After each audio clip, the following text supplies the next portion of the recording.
রহমতের নবীজি খেজুরের বাগানের পাশ দিয়ে নবীজি হেঁটে যাচ্ছেন মদিনায়। একটা উট দৌড়ায় আসছে। উট এসে আল্লাহর হাবিবের কদম মুবারকের সামনে পড়ে মাথা নিচু করে নবীজির কদমের মধ্যে মুখ লাগায় কাঁদতেছে। উটের জবান খুলে গেল।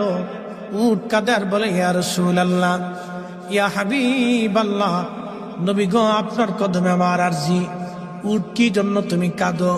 বলে, ইয়া রাসূলুল্লাহ, আমাকে শুধু মারে, আঘাত করে, কিন্তু খাদ্য দেয় না, কাজ বেশি বেশি করায়। এমন সময় পিছে পিছে ওই মদিনার সেই উটের মালিক দৌড়ায় আসছে। আল্লাহর নবী বললেন, ও উটের মালিক, তুমি কি উটের মালিক? বলে, হ্যাঁ ইয়া রাসূলুল্লাহ। তুমি কি তাকে খাবার কম দাও, কাজ বেশি করাও এবং মাঝে মধ্যে তারে পিঠাও? বলে, ইয়া রাসূলুল্লাহ, কি করে আপনি জানলেন?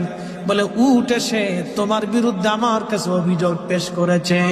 একবার জোরে বলা যাবে কি আল্লাহু আকবার? বিশ্ববিখ্যাত আল্লাহর একজন ওলি ছিলেন, তার নাম হযরত মালিক ইবনে দিনার আল ইরাকি আল বসরি রাহমাতুল্লাহ আলাইহি।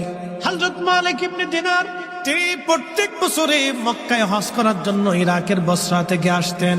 এক বছর তিনি হজে আসলেন, হজ শেষ করলেন। হজ শেষ করার পরে আল্লাহর দরবারে দোয়া করলেন, আল্লাহ আপনি দয়া করে আমাকে জানান কার হজ হলো, কার হজ হলো না। আপনি দয়া করে আমাকে একটু জানান আল্লাহ। উনি দোয়া করলেন, কান্নাকাটি করলেন, আল্লাহ এত মানুষ হজে আসলো কিন্তু দোয়া কবুল হলো কি হলো না জানা নাই।